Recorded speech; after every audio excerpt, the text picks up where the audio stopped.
Good afternoon, all, and welcome to our roundtable discussion on housing affordability in Europe, policy responses and lessons for Greece.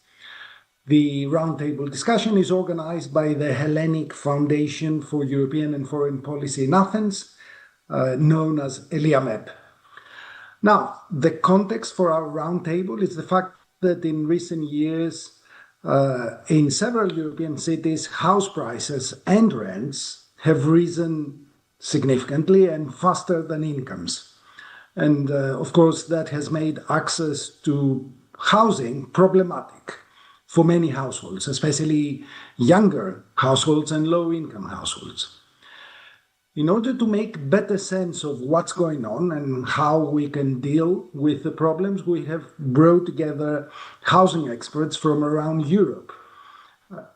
Our guests today are, in alphabetical order, Javier Buron, Managing Director of Nasu Vinca, the public housing and land management company of the regional government of Navarra in Spain, in the city of Pamplona, Thomas Maloutas, Researcher Emeritus of the National Center for Social Research in Athens, and Professor Emeritus of Geography at Harokopio University, also in Athens.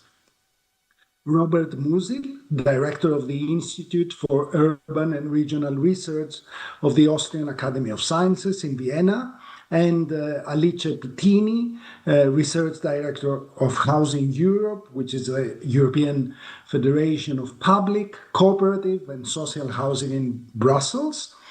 And last but not least, Dimitra Siatica, Postdoc Researcher in Urban Planning at the National Technical University of Athens and at the National Center for Social Research, also in Athens. I am Manos Matsaganis, Professor of Public Finance at Polytechnic University of Milan and Head of the European Economy Program here at ELIAMEP. So let me address the first question to all of you, all of our panelists, starting perhaps with Alice Pittini. And the question is, how serious is the problem of housing affordability in Europe? And has it got worse in recent years? And if so, why? Alice. Thank you for the question, Manus, and thank you for the opportunity to participate to this very interesting panel this afternoon. So as to the question of housing affordability and whether it's got worse in recent years, I think it's important to say that Europe is now very much alert on what is defined as a housing crisis. And my perspective is that the housing crisis has been in the making for decades. But it's also, and without any doubt, true that in recent years we've seen some phenomenon increasingly growing and becoming much sharper than before. I'm thinking, for instance, if we're looking at a European perspective, if we take house prices between 2013 and 2024, they have risen on average by over 60% in Europe. And in terms of rents, they've increased by 20%, but we see huge increases, especially in cities. And it's not by chance that a recent survey from Eurostat shows that among the people living in urban areas and in cities in Europe, housing for over 50% of them is really the main concern today. So this is our clear indications that there is a sure gap in housing affordability, especially in cities. This is due to a mix of different factors. So we've seen increases in prices. What is driving them precisely? Of course, there are many factors at play. One of them, which is very much highlighted by the European Commission, is the decrease in construction of housing in general and affordable housing, especially with the decrease in building permits in recent years, especially after COVID. But I would say another important angle is, of course, the decrease in public support towards affordable social housing developments, which starts to show really also in available statistics. So I would say market dynamics on the one hand, that are very complex, Airbnb, short-term lettings, you name it.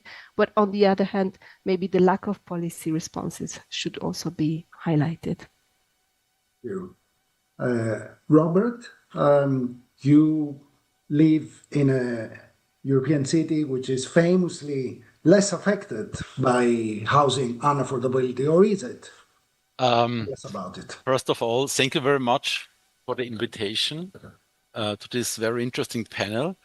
Yeah, on the one, Vienna is the world capital of social, the European capital of social housing. We have a share of social housing in Vienna about 44%, which is really high. What I have learned some days before that the world capital of social housing is Singapore with a share of 80%. Quite interesting. But yeah, to your question, housing affordability, on the one hand, this is a very big issue, and housing affordability has become more and more relevant in the last 20, 25 years, also in Austria, also in Vienna. And so it's a very big challenge for the city of Vienna, for the Austrian policy to react on this crisis, although we have a very huge stock of social housing. What we have to consider from my perspective is that the topic of housing affordability is a very uneven one. On the one hand, we have a very huge regional variation. So what we can see in Austria is that we have many regions without any problems in housing affordability, in the rural areas in particular, but also in areas that are regions that are dominated by a strong industrial economy that's very export oriented. So for me, we have to consider that affordability has two sides. The one side is the housing market with the rising costs that Alice has mentioned before. And on the other hand, it's also a question of the labor market. If there would have been in the last 25 years increase, income increase, there would be no affordability crisis in Vienna. So the problem is that we have a stagnation on the income side, and the consequence is that people cannot afford higher rents. So there are two sides of the coin that have to be considered, in my opinion. And we have, when we talk about the houses crisis, we have to think about those sectors, external sectors that have an impact on the housing market. The economist in me is tempted to say, all right, let's suppose that incomes had risen faster in Vienna. Wouldn't that translate to greater demand for housing and hence some further rise in house prices and rents? We had a very high rise in house prices, rental and ownership prices, although we had stagnating incomes within the last 20 years. Yeah? So the reason for the rising prices comes from other factors. All right. Interest rate from the EZB, for instance. Thank you. Javier? Is the problem of housing affordability very acute in Pamplona, or is it more acute in places like, I don't know, Barcelona, Madrid?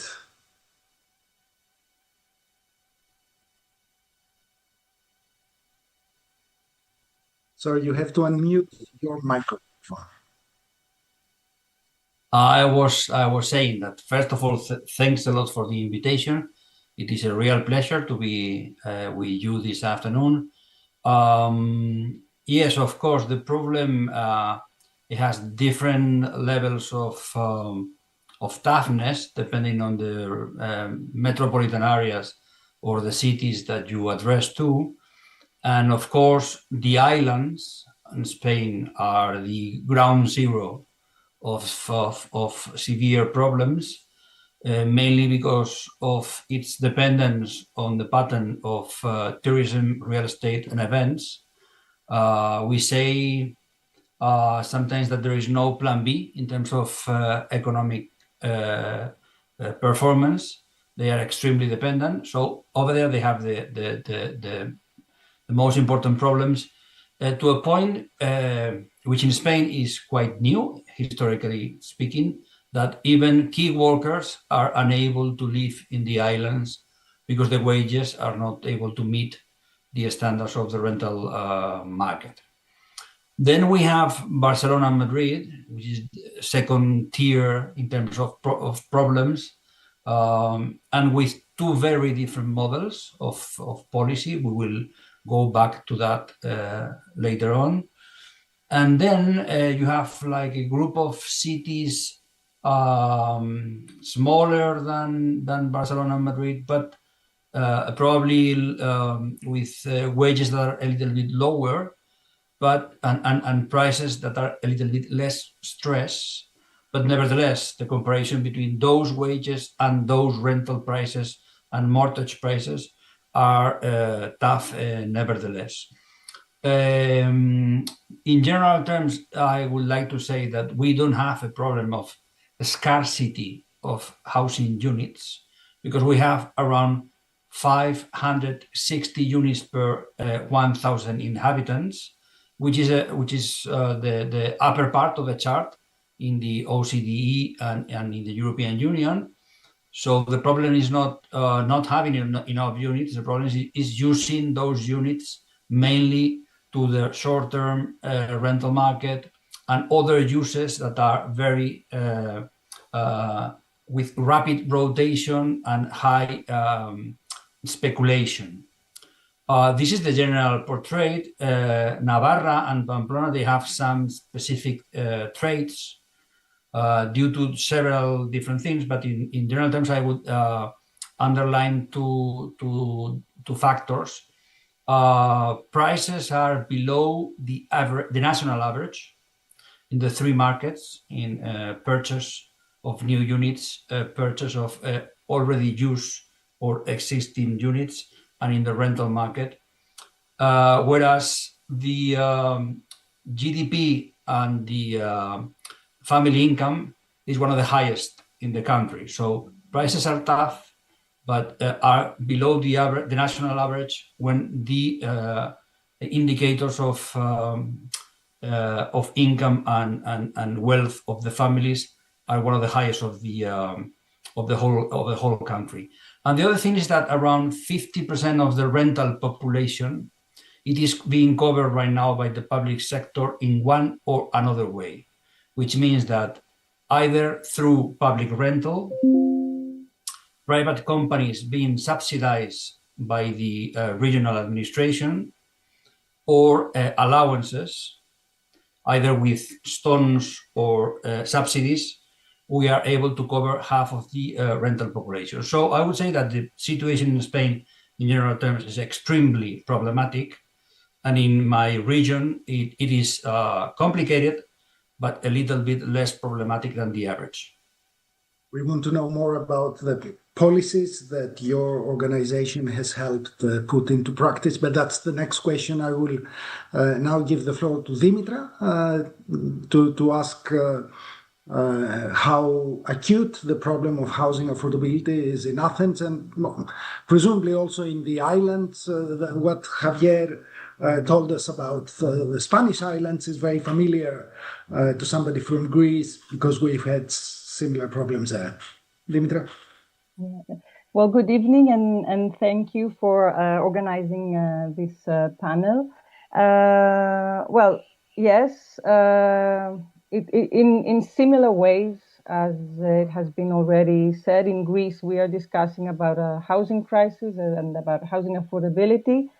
And the problems are mainly, well, our focus regarding the problems is mostly either on metropolitan centers like Athens, Thessaloniki, big cities, and touristic destinations like islands, but also medium-term cities in touristic areas, regions like Crete, and also in cities where they combine tourism with a high student population, which is also another group, let's say, of people that have to find a population that have to find somewhere to live in another city, usually, than their family house, and it's more and more difficult and more expensive for them to find. Greece is in the European charts on top on the housing overburden index, and this has been going on several years. It's not something new. It has been there, but it's really the index really has increased, especially during the crisis, but remains very high. And okay, the main issue is, of course, what has already been mentioned: the fact that incomes are very low in relation to the level of prices. It's impossible to make this equation work, or even with the top standards of 30% of income corresponding to a normal medium level of rent or house price. For Greece, I think one of the main reasons, also Greece is top, or let's say unique in Europe regarding the fact that it has no social rental.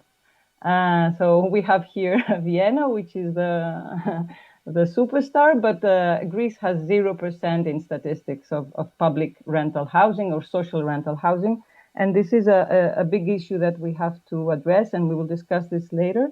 But a big change, big transformation in the housing market, in the housing system of Greece, that has it is really driving this race of prices and inflation of housing costs, is that the housing market in Greece has become, since the crisis and especially after the pandemic, internationalized. Something from a rather closed and protected market with mainly local actors investing and mainly families buying housing, residential units. Now we have more and more, actually the market is driven by foreign investors of different types. It is individuals, like affluent individuals, that especially given the geopolitical turmoil in the neighborhood, and that seek, let's say, a safer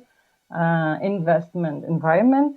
But it is also new types of corporate investments that take advantage of also the increase in tourism and the possibility to make more profit by renting houses. So this really makes it very difficult for families or individuals with local incomes, or imagine those with no incomes or really low precarious labor or other types of vulnerability, to compete or to find solution, especially given that there are no, let's say, affordable or social housing alternatives. Thank you, Dimitra. Thomas, would you like to add to that? You have to unmute your microphone. Yeah. I would add that more or less everything agrees that the problem is acute, and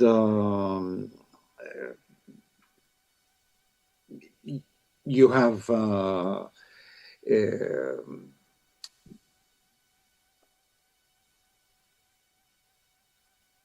a difference in incomes going much faster, increasing than prices and rents. And the main reason is not what you see in the press, tourism, Airbnbs. These are catalysts in a process moving from welfare regimes in Europe to market neoliberal regimes. And probably we see it more or less everywhere, but something that is interesting and pinpointed in a paper we wrote together with Robert and Dimitra and other colleagues from Vienna and Belgrade, comparing urban housing regimes in Vienna, in Belgrade, and in Athens. You see that the global forces are moving in the same way across Europe, but different contexts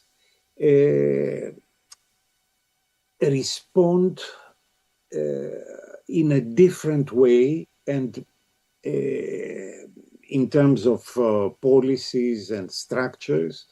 And Vienna is much more resilient and resistant in protecting the most vulnerable part of the population, while both Belgrade and Athens are much less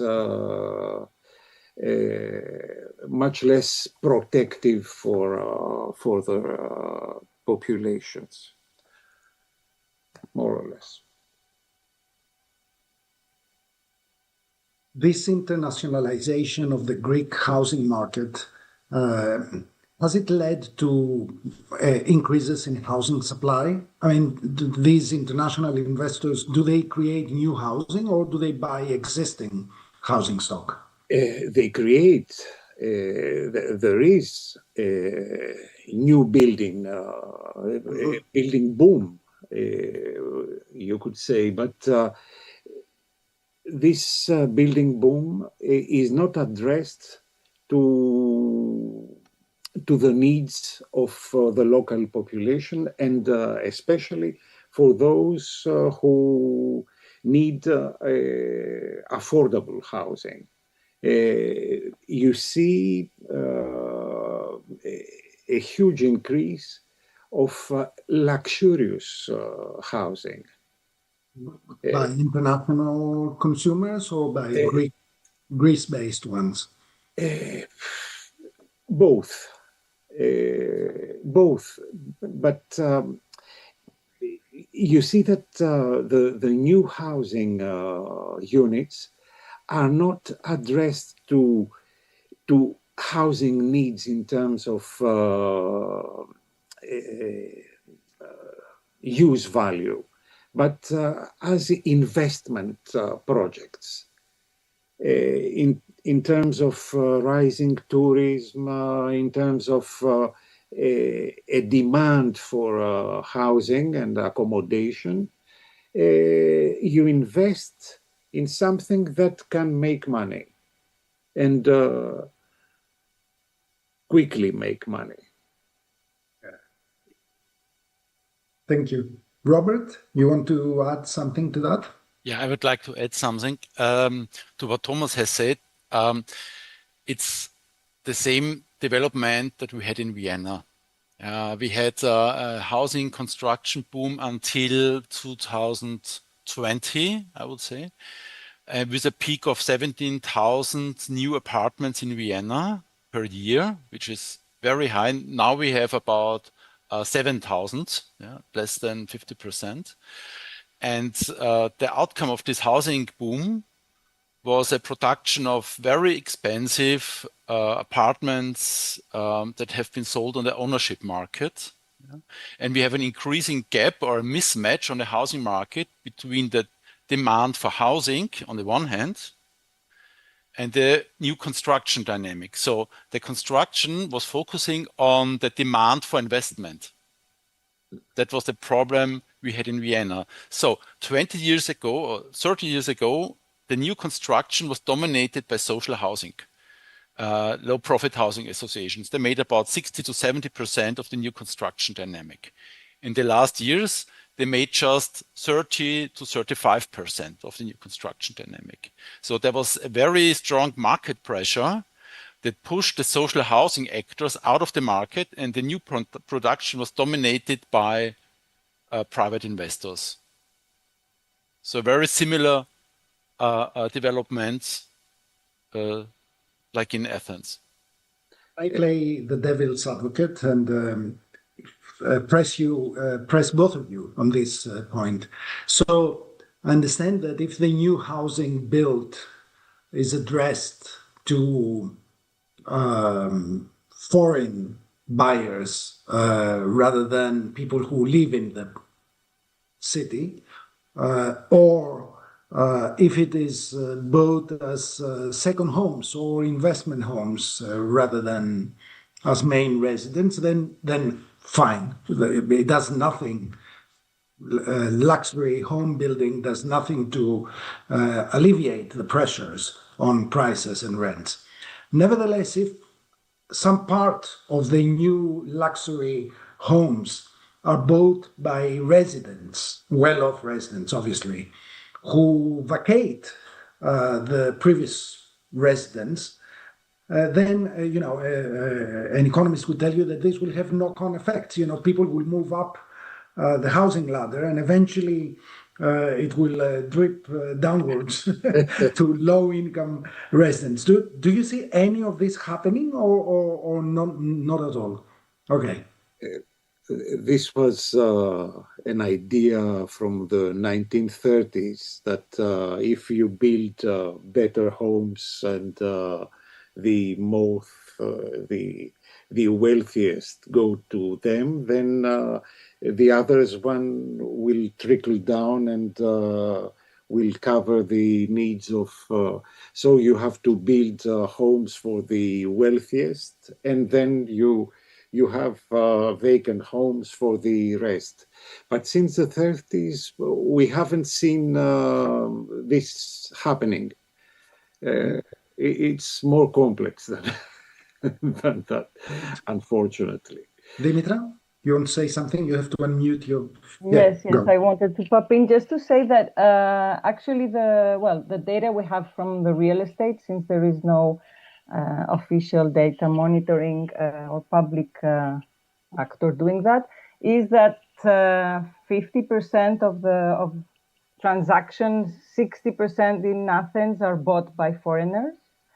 And also that demand, the local demand is moving, as you mentioned, to the older part of the stock, leading to an increase in this part of the stock. I mean, in cities, for example, in Thessaloniki, the increase in prices in the older stock is even higher or faster than the new stock, which starts, of course, from a very high level anyway. So it's really this discussion about, segments of the market that will become cheaper or available for lower incomes probably does not work in an inflated market. Let me move on to the second question, which is what can we do to make housing? What can governments do? Governments at all levels, local, regional, national. What can they do to make housing more affordable? Can I ask Javier to start? He already started to speak of what his regional government, Navarra, has been doing to make housing more affordable. Could you elaborate on that? Yeah. As you are mentioning, I will refer to some instruments that we are using right now at regional level, but they are to some extent also connected to some new policies that the Ministry on Housing is trying to develop at national level. Nevertheless, to go first with the regional matters, and I will differentiate between actions in the field of social housing, even though that term in Spanish is a bit tricky, because when you say social housing in English, Probably in Spanish, we will use the terms equivalent for social, also affordable, and also regulated. We have a category called vivienda protegida that includes several different types of housing in terms of prices and income thresholds. All of them, they have inferior prices to market prices, but the level of social inclusivity, it is different, because some of them, they are really instruments of social policy, and others are more an instrument of economic and real estate policy. Nevertheless, they are all outside the market. And in my region in Navarra, they are outside the market forever, because regardless of who is the owner of those units, of those viviendas protegidas, they can never go into the market and be traded at market prices. So it's, unless the law changes, presumably. yeah, you have to go to the parliament and change the law. The 3 regions that they have declared permanent affordability of these type of houses, they are not intending to change the law.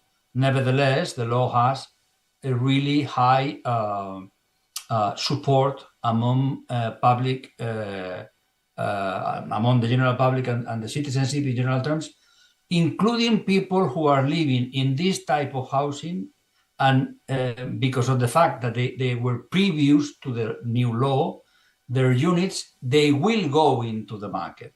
Even the beneficiaries of the past policies are backing the new policy. Okay. So when we say social housing, we are referring to several different things.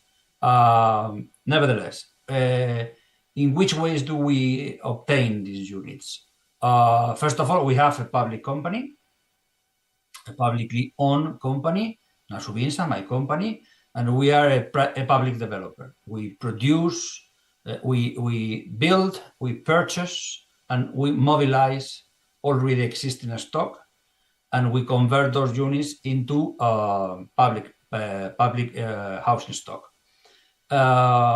We also collaborate with private developers that they are obliged by law to produce vivienda protegida, this type of subsidized housing, and we provide with benefits in order to rent those units. Instead of selling them in the regulated market, they will rent them in the regulated market. And on top of that, we also have 2 different programs for subsidies, direct subsidies for rental. So we either act through housing stock, or we provide with subsidies. Subsidies that they imply a system that fights against, first of all, corruption, and the second thing, the absorption of the subsidy by the landlords. Exactly. Because the prices are capped, and we investigate the contracts, and we follow the contracts in order to guarantee that the conditions are respected. So I would say that through the public company, we are doing everything that is at our disposal, building new houses, purchasing already existing buildings in the market through some exceptional purchasing public powers, giving incentives to private landlords in order to mobilize stock that right now is vacant. And we are also using the subsidies. On top of this, we are trying to develop a diversity of different types of non-market housing, regulated housing. This is why we talk about social, affordable, basically for rental, these 2 types. We are also developing a program on zero equity cooperatives, cooperatives not only for the construction of the buildings, cooperatives that remain through the whole life of the building, and they have an anti-speculative purpose. And we provide them with land, subsidies, equity, finance, etc. And on top of that, we are about to launch a 50% public, 50% private company in order to produce affordable rental units. So we are developing different types of regulated units, different type of providers, but all of them, they have to comply with the rule that those units, they will never go into the market. They will always have regulated prices, regardless if they are rental, if they are ownership, if they are cooperative, if they are run by the public company, or they are run by private companies. This in the field of social housing. In market housing, my region has adopted a rent control system, very similar to the one that is existing right now in Germany and in France. If a unit has, if a unit it is within the boundaries of an stress zone and it has been rented already, the rent is frozen. If a unit hasn't been rented in the five previous years and it will go newly into the market, it has to respect a cap that is being set by the administration through an official index that takes into account market prices. So the system is not a decreasing rental orientated apparatus. The intention is to frozen, to relieve the pressure in various stress areas in order to develop a whole set of different instruments to accommodate prices to wages. This rent control system has provoked also the necessity of launching a public housing observatory, because we have to produce the official index. And the index is not what the administration wants the prices to be. The index, it has to reflect market prices. So we have to measure what is going on into the market. The second instrument is that we have launched a service of information and mediation between landlords and tenants, because we believe that good contracts, they need both parties to be really well informed. And rental regulation, it could be tricky, and mainly tenants, but not only them. Sometimes they need some help with the legal framework. And we have a couple of measures right now in study. One is already being implemented in Catalonia, which is the legal limitations to a speculative purchase, which we can coin it something like buy to live.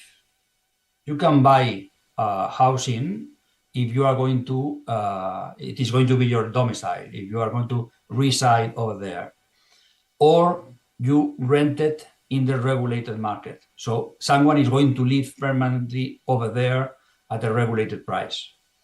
And the other thing that we are studying as well, it's a bit complex to explain it in English, but this specific type of vivienda, which is called vivienda protegida, is regulated housing, which is now permanently regulated. The ones that were built before the change in the law, they can go into the market after a period of time expires. In zones of stress market where rent control is being imposed right now, a measure in study is to frozen the dequalification of these regulated units. The rationale behind it is that you have a crisis, you need as many affordable units as possible. And for a period of time, you are going to postpone operations of selling and renting those units at market price, and they will have to be sold or rented at regulated price. But these two last measures, they are right now at study. They haven't been implemented yet. And let me add one more thing. It is true that foreign investment are very much influencing. They have a real deep influence right now in what is going on in our markets. This is true also in Spain, not that much right now in Navarra. But one factor that I don't know if is enough, if it's underlying enough, is what I call the boomer Buffet. We have a silent army of boomers who are nationals. That is not foreign investment.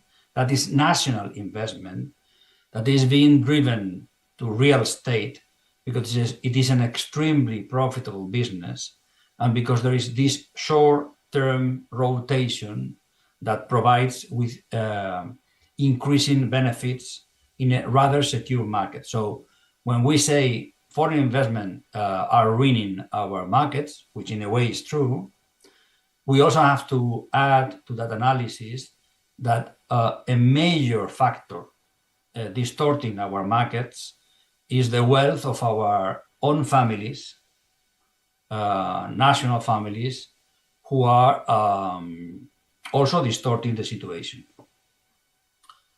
I'm sorry if I took... So you mean wealth inequalities between generations have an impact on housing markets? Yes, I think we will all agree that this is one of the key influences on the housing affordability crisis.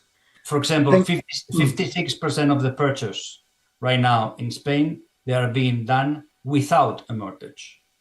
But only 20% of the purchase are being carried out by foreigners. We have to deal with both problems at the same time. All right. Thank you. Robert?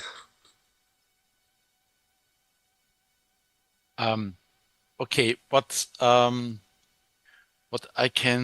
would like to mention regarding the Austrian housing market policies, that we have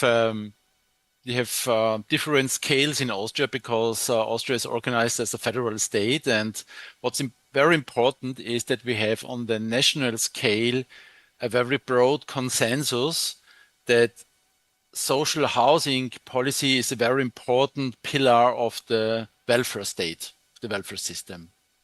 It's across all parties in Austria. There's a very broad consensus. The responsibility for social housing policies or for the subsidies in Austria is on the regional scale, on the subnational scale of federal provinces. And here we have very different systems we have 9 federal provinces in Austria, very urban one, Vienna, and very rural one, and we have very different types of housing subsidies. We have on the one hand object-based subsidies, subsidies for communal housing, subsidies for housing associations. And on the other hand, we have subsidies for households, for instance, subsidies for people that want to construct their own single-family house, or also subsidies for low-income households. And what's important from my perspective is that we have a very high continuity in Austria. So the stability of the system is very high, and it has never changed, and we had no policy shift to a neoliberal system. That's a very important point. The problem that we have, in particular in the big cities like Vienna, is that there are more and more people living in the city that are excluded from the subsidy, from the social housing system. For instance, refugees from Syria, Iraq, Afghanistan, refugees from Ukraine, they have no access to the social housing system. That's a very big challenge in Vienna. And these people have to look for housing on the free rental market, which is rent regulated in Austria too. Yeah. That's a very big challenge for the policy. The problem is that these households have no voice in the political system. Yeah, that's one point I would like to mention. And the second one is that we have a very huge conflict of objectives in the political system. For instance, we have a very big debate on affordability in Vienna, in particular in Vienna. And on the other hand, we have a very big debate on sustainability transformation of the existing stock. So decarbonization, sustainability transformation, and the city of Vienna is investing a lot of money in this sustainability transformation. The problem is the costs are very high for this transformation. So we have different aims in the policies, and they are not they are separated from each other. So people are discussing about affordability on the one hand, and then they turn around and talk about sustainability. But there's a conflict between these two political aims. That's a very big challenge, in my opinion. Thank you. Thank you, Robert.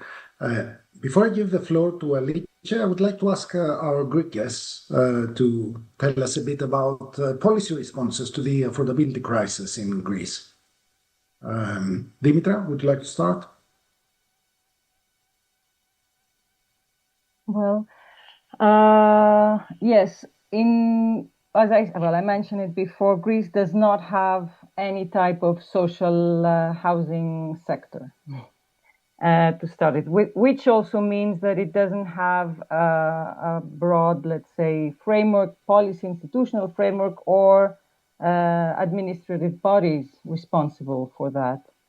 And historically, the social housing policy has been quite residual and rather indirect, so mainly by mobilizing and controlling this the production of housing, let's say.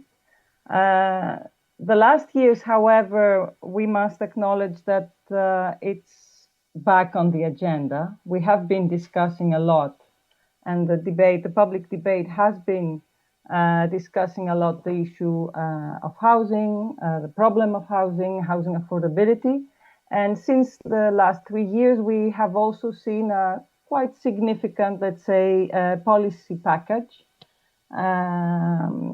mobilizing, channeling public funding mainly for supporting housing. This new, let's say, housing policy agenda is mostly oriented to subsidizing demand. So a large part of it is for subsidizing interest rates for first purchase of first residences for young couples, or not anymore so young couples that do not have their own house. And then there are grants for upgrading in the framework of energy upgrade and climate adaptation policies that Robert mentioned, and a smaller part for rent subsidies. This is the bulk, let's say, of the policy right now. And of course, it has been discussed a lot that in the end, especially the big program for supporting access to mortgage lending has contributed also to inflating prices and a kind of competition within a limited stock or offer of houses, because it also targeted the older part of the housing stock. Parallel to that, there is also a very small let's say, effort to or direction for social programs that are implemented by municipalities. But this, to give you just an idea, it's, let's say, only 1% of the overall 6 billion, 7, 8 billion package of the last years. And it's very, very marginal, I would say, in the overall design or direction of the national policy. Support for municipalities is marginal, very, very limited, and the policies are very centralized and direct. Let's say they are given individually. So this does not create mechanisms or know-how or policies like the ones described by Javier earlier.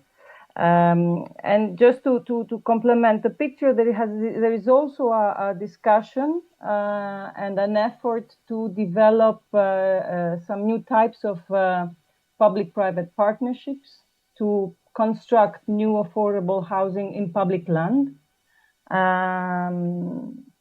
This tool has not been yet implemented. It has been developed. It is in law since 2022. That's already 4 years ago.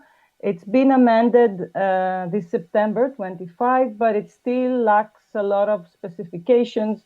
And in my opinion, it's a big problem trying to convince the private sector and private developers to enter into a partnership with the public to provide affordable housing. And because at the end, it's not that lucrative. And there is no such, let's say, there doesn't seem to be an intention unless it becomes interesting in terms of commercial, let's say, or profit-making perspective. And this is clearly stated in the public debate. So for me, it is a big issue, a stake, let's say, for the Greek housing policy, to look and try to develop, give the time, effort, and support that is given the last years to the private, to give it to local, municipal, non-profit actors that can start developing, let's say, a new type of non-market housing and non-market oriented or non-profit oriented intervention. Thank you. Tomas, would you like to add anything to that? Yeah, something. The current government we have is pro-market. They don't believe in regulating the market. They really believe that solutions should come and would come through the market. And what they put on the table are, as Dimitra said, they stimulate demand. But when you do only that, finally, in a very short period of time, it is absorbed by the market, and you have the same problem at a different level. Well, because house prices go up and rents go up. And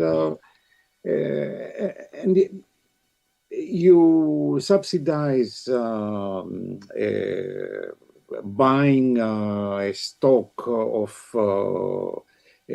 built between that date and that date, and the prices of that stock goes up. Because the market understands it as an increase of demand, not as funding for getting this more affordable. So finally, it's also a political direction that you have to follow. If you remain at this market-oriented and market-limited vision, it's not possible to resolve this kind of problem. Okay. Hearing Javier, you understand that the European South is not the same thing. You get all these policies, questions on the table, and we don't have them here on the table.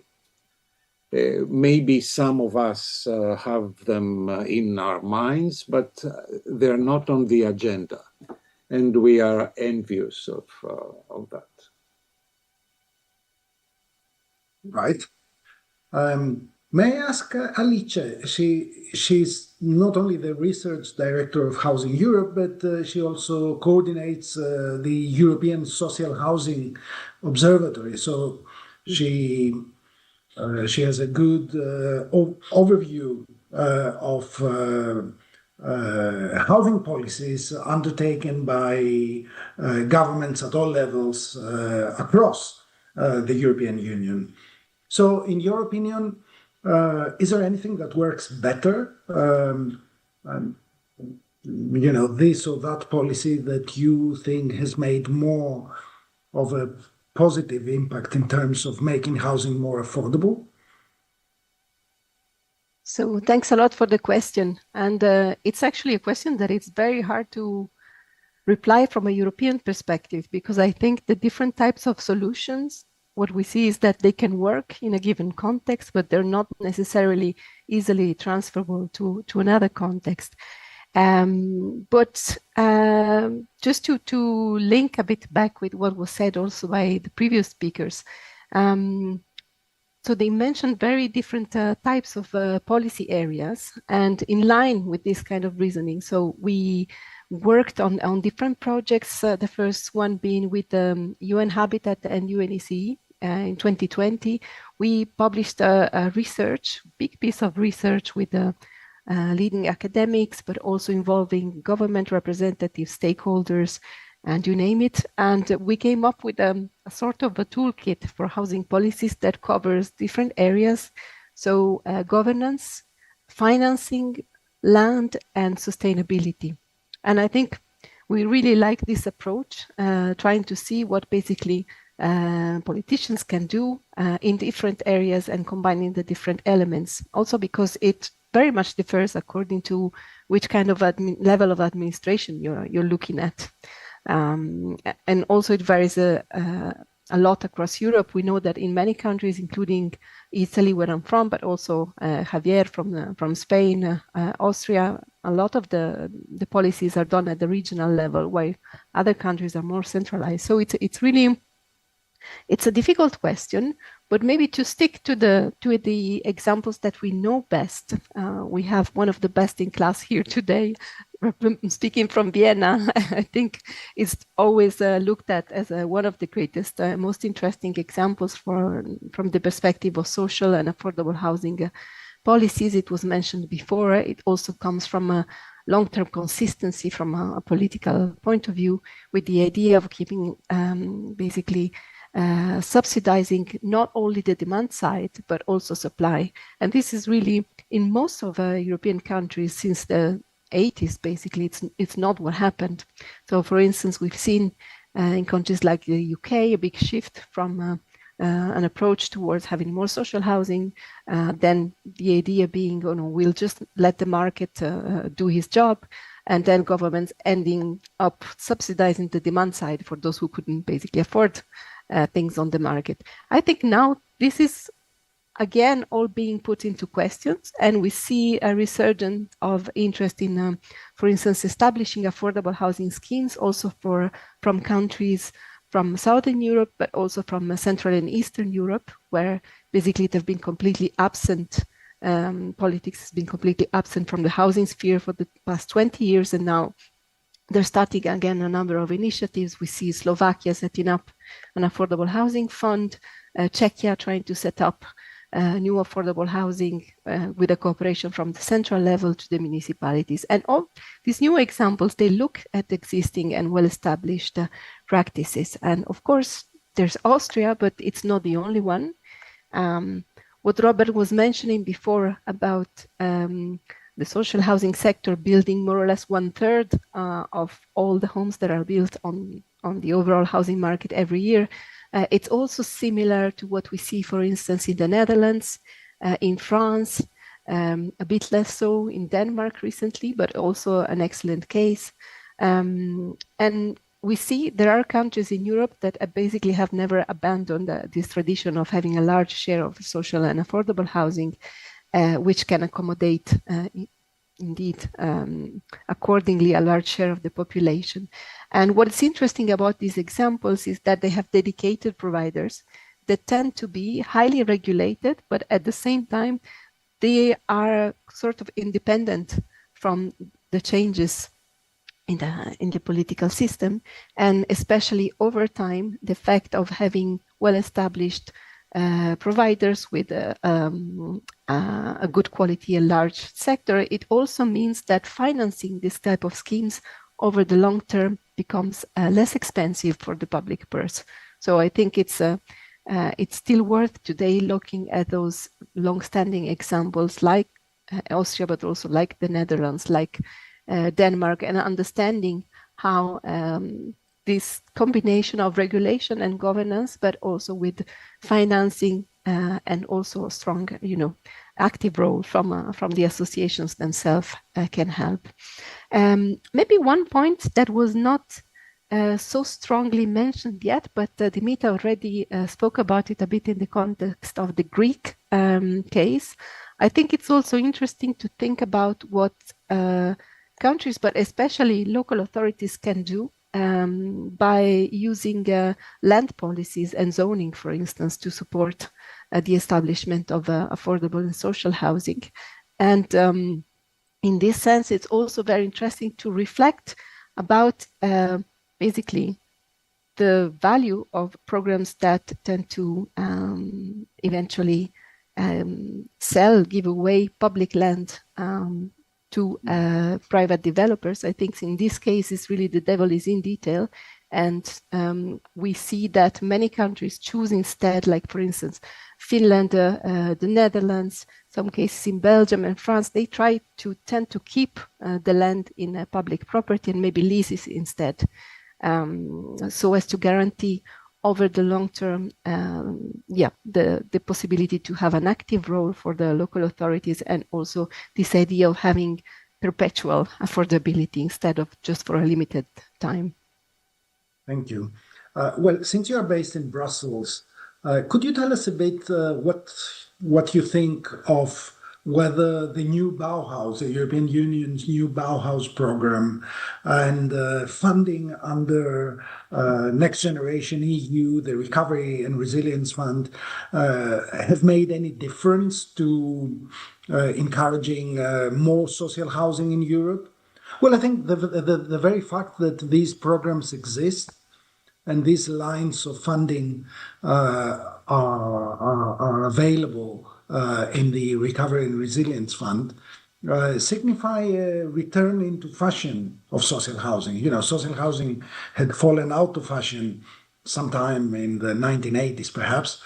And now that, the OECD says, social housing may be part of the answer, and the EU comes up with these new programs, that's quite encouraging if you think, as all of us do, that social housing is rather a good thing. So do you think these programs have had an effect? So in terms of effect, I think we're at a very interesting time, because what we see now, we start to have some ideas of the impact of, for instance, cohesion policy. You know that it was one of the battles for Housing Europe to open opportunities to finance first energy efficiency renovation, but then also potentially housing supply through cohesion policy. And with mixed results, we have some cases like France where this really helped basically,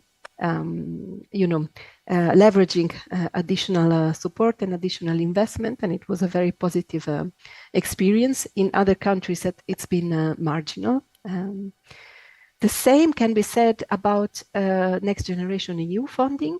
We follow with particular interest the example of Portugal, where basically over the past few years, since the establishment of Next Generation EU, this led to more than doubling the support from the national agency towards social and affordable housing.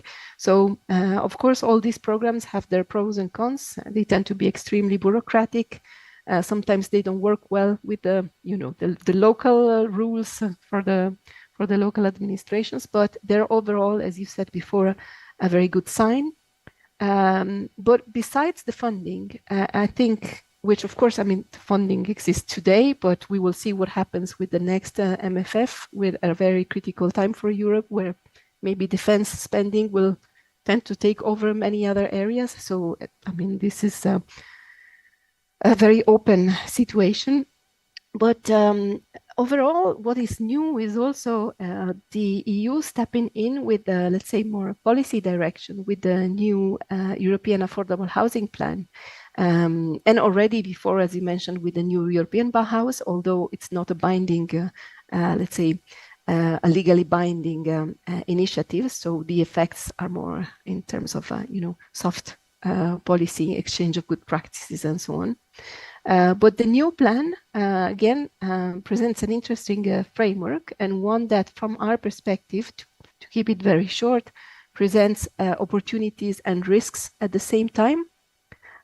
Because, of course, maybe I would be preaching the converted by saying here today that we support, the provision of public, cooperative, not-for-profit housing. But it's true that if the European Union steps in with initiatives to supply affordable housing, there's also very strong interest from the private sector, market players, which of course have a right to be interested and to do so. But while there are many opportunities for countries to benefit from the new framework, there are also risks that, if not conditions are not set in a clever way about what should be considered as affordable housing and what not, and for how long and at what margin of benefit, and where the results might not be as exciting as we hope they will be. But there's definitely a lot to do for us at European level to indeed talk about the good examples that bring about positive outcomes on the long term. Thank you, Alicia. Would any of the other panelists like to say anything about the importance, perhaps in the city, region, country of EU initiatives like the ones we've been discussing?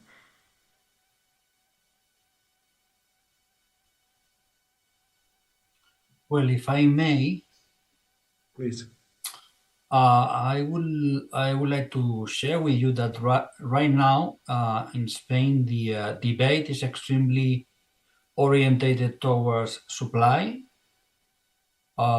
in general terms, supply of market housing, but also to regulated housing, to an extent that the agenda, at least theoretically speaking, of right-wing and left-wing parties, they do share this objective of a certain amount of production of newly constructed housing for the regulated sector. The problem is that the turnover so far is rather modest at national level. But the idea of public companies, the mere existence of public companies is not being debated. We had 160 public-owned companies at regional or city level And the ministry has created its own one called Casa 47, which is a real boost to the idea of public providers. And again, I insist, this is not theoretically speaking challenged by the right-wing parties. The other thing is that since we need as many players as possible, because we have to grow as much and as fast as possible that regulated stock, the resource to non-profit or limited profit providers is also a debate right now in Spain. And again, there is a theoretical agreement between right and left about the idea of land, public land, not being sold, as Alicia was referring previously. We are using right now schemes of leasehold or right of surface. The public ownership of the land is being retained. The rent prices of the private parties that engage in cooperation with administration are regulated.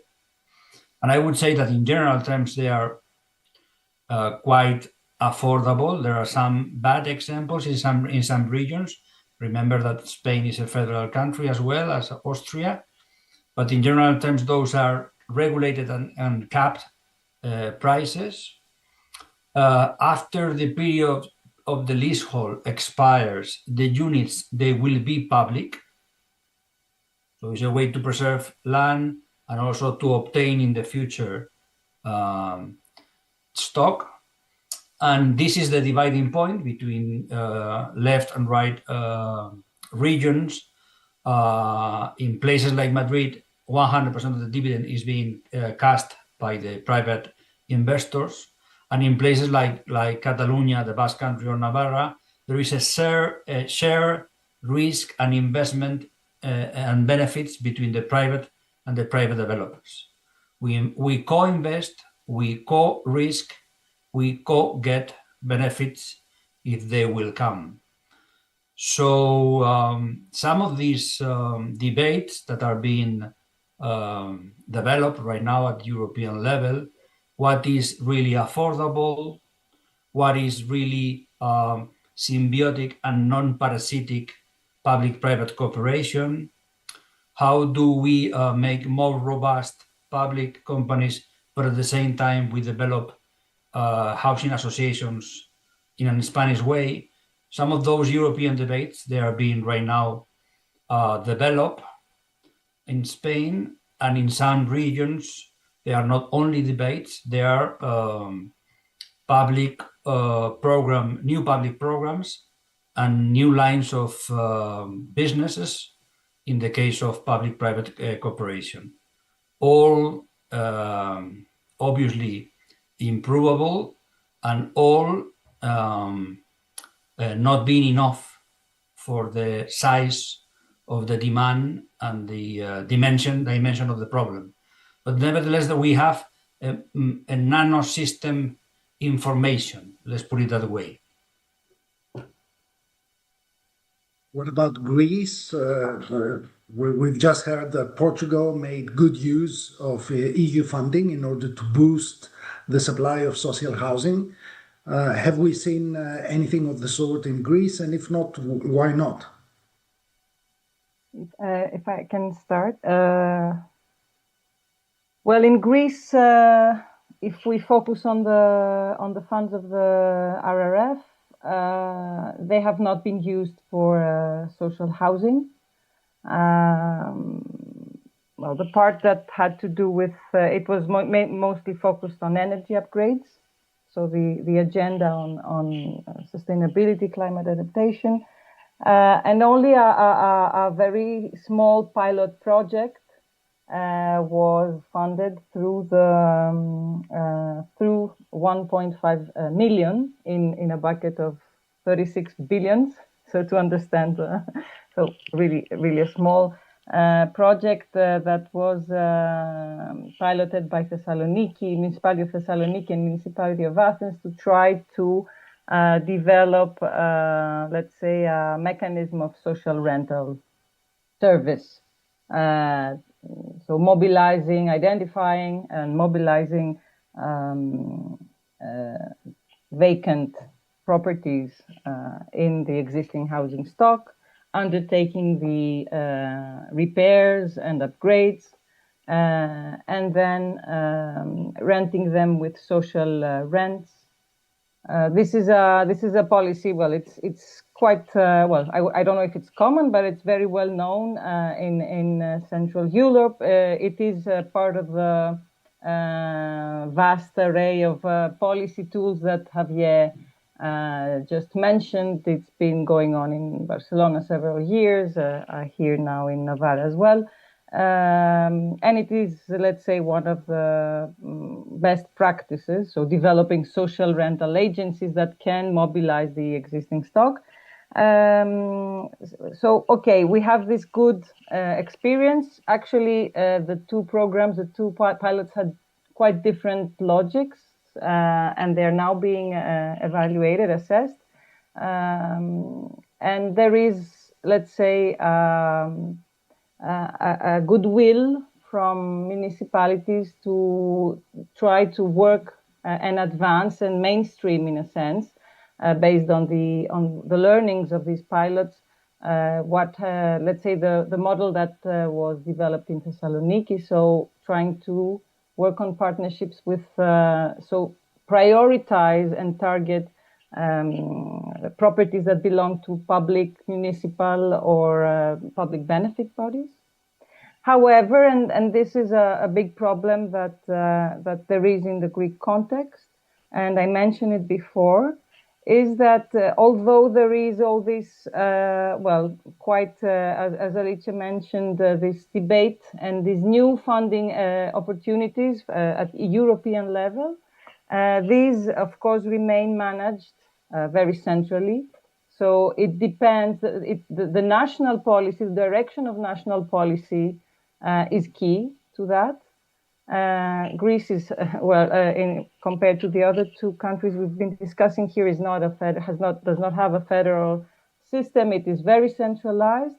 And in order to get access to this funding, even the structural funds that until now, at least, are, let's say, channeled through the regions, through the regional authorities. Again, the direction of national policy, or, of course, the control of the region. Again, in terms of political direction and the logic of what kind of policies they want to direct is key. So, for example, in Thessaloniki, there will be an opportunity to expand this experience and get some funding from the current programs, operational programs, the regional one, and hopefully the next one as well, if everything goes well. In Attica, this is not planned. So Athens, which is the biggest municipality and faces big problems, does not have this opportunity, which means it has to seek and push for direct access of cities to European funding if national solutions are not available.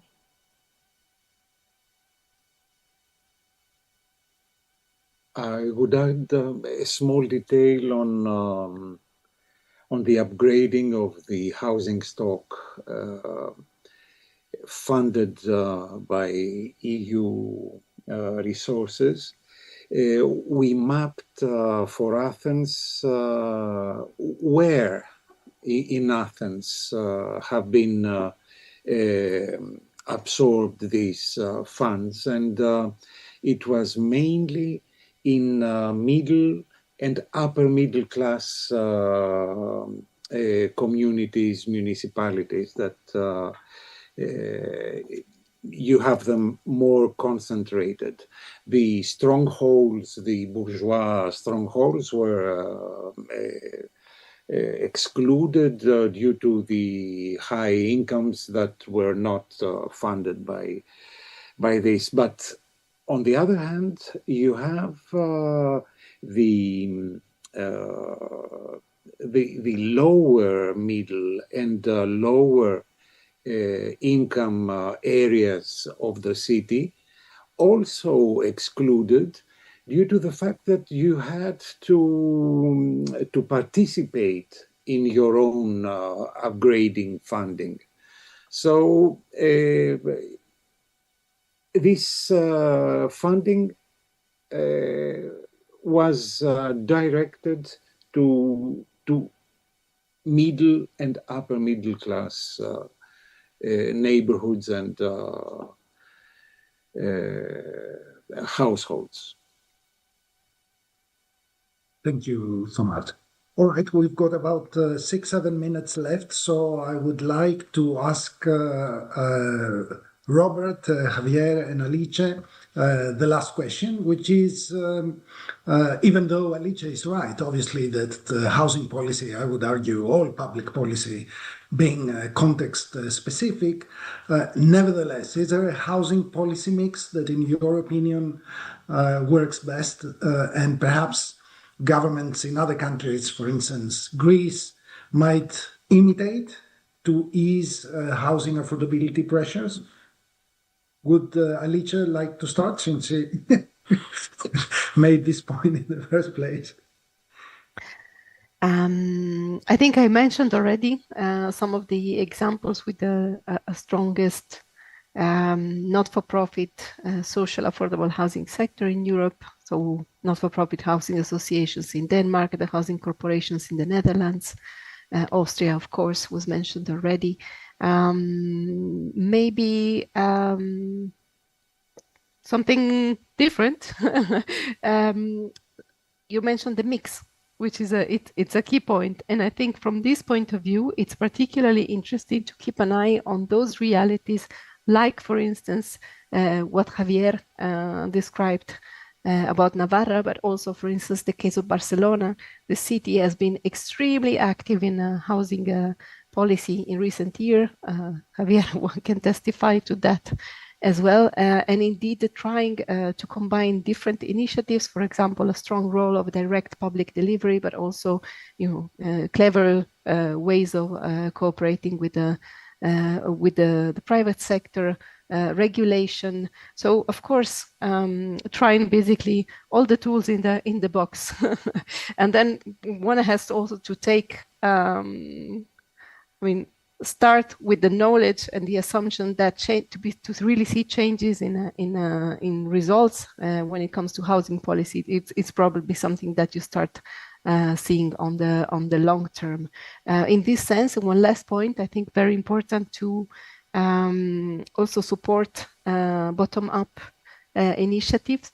For instance, it was mentioned already the case of resurgence of the right of use cooperative model, and I would add to that also the CLT,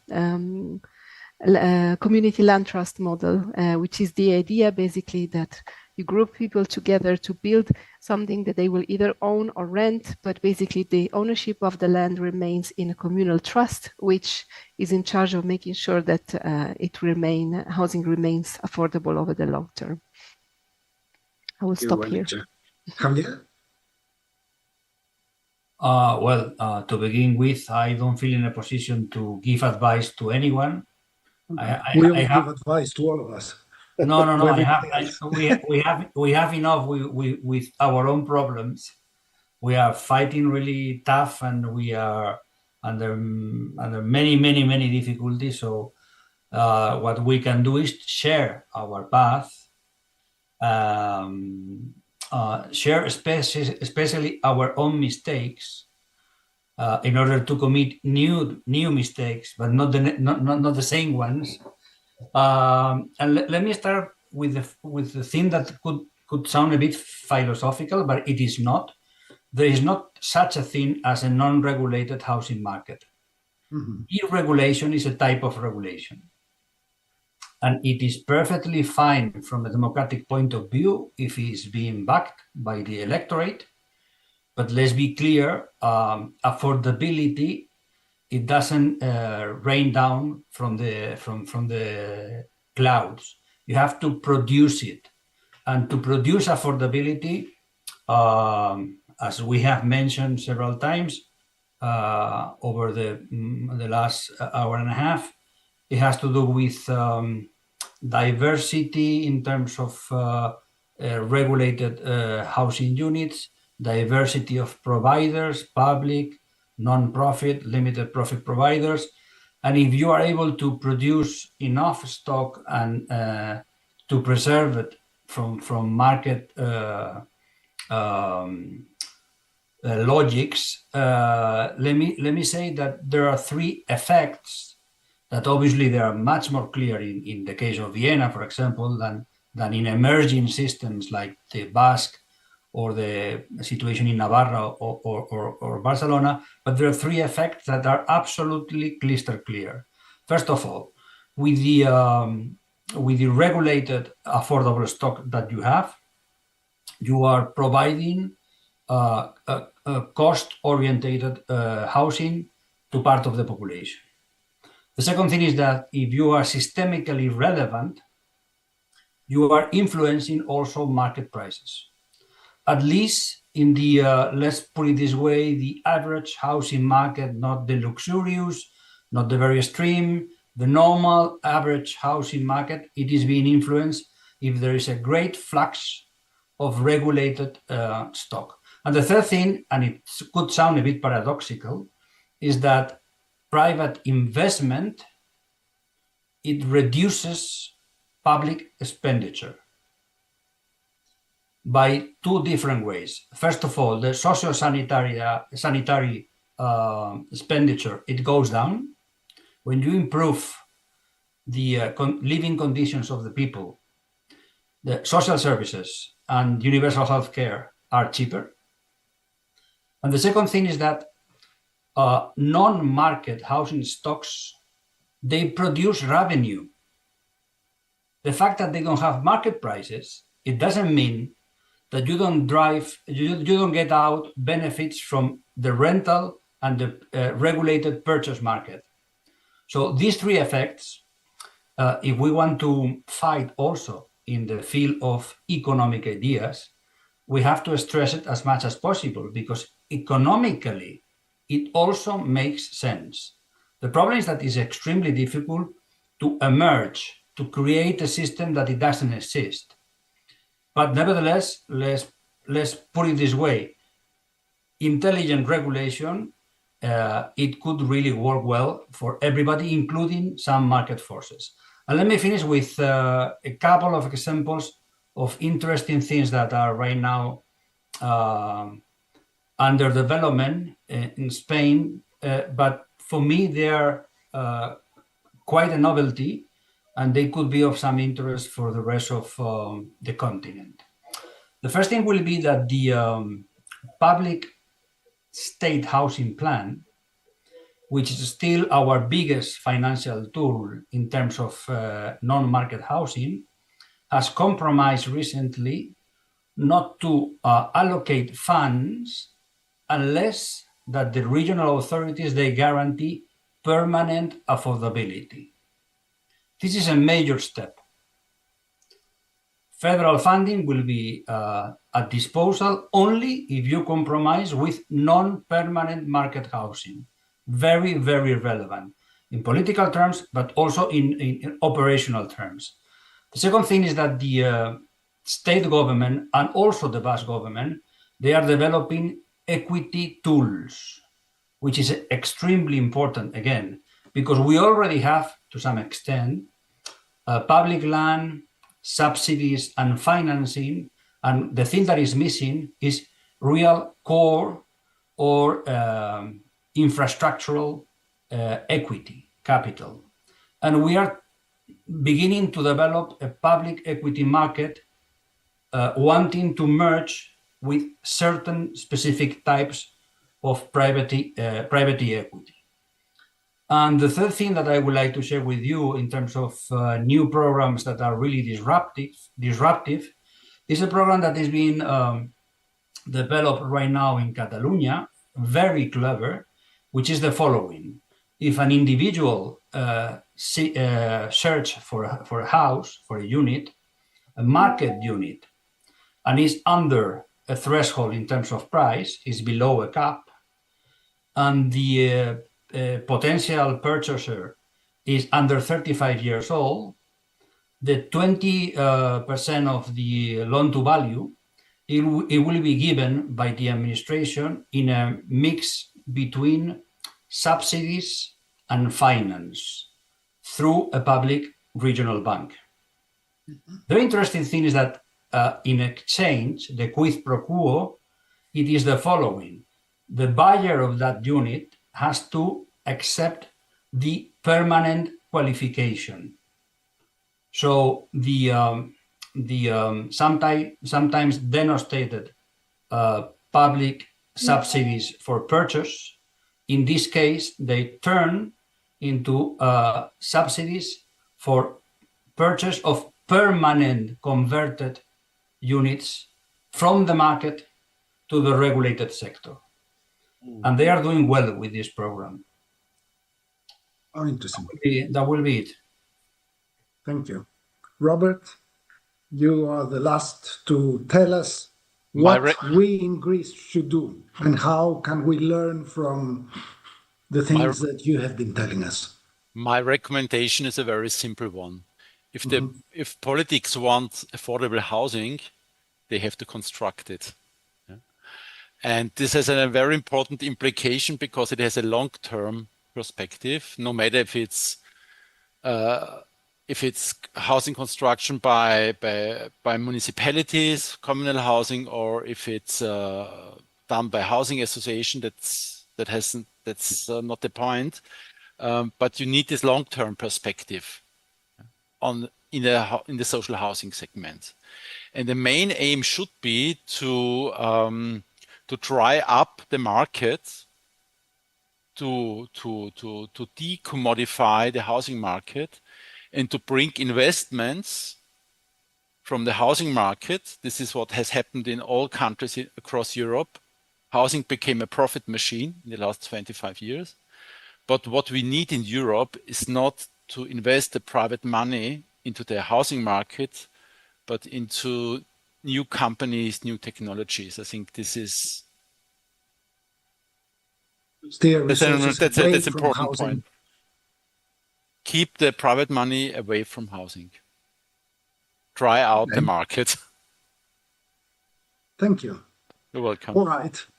I think we can now bring our discussion to a close. We are past 6:30 in Central European time. I'm sure you will all agree that we haven't quite solved the issues that we have addressed, but at least we have made a start. We've had an interesting, thoughtful roundtable discussion. I hope the audience liked it. I liked it a lot. I have learned a lot. So many thanks to our panelists. Once again, Alice, Javier, Robert, and of course, Thomas and Dimitra. And many thanks to you all for being with us today. Have a great evening.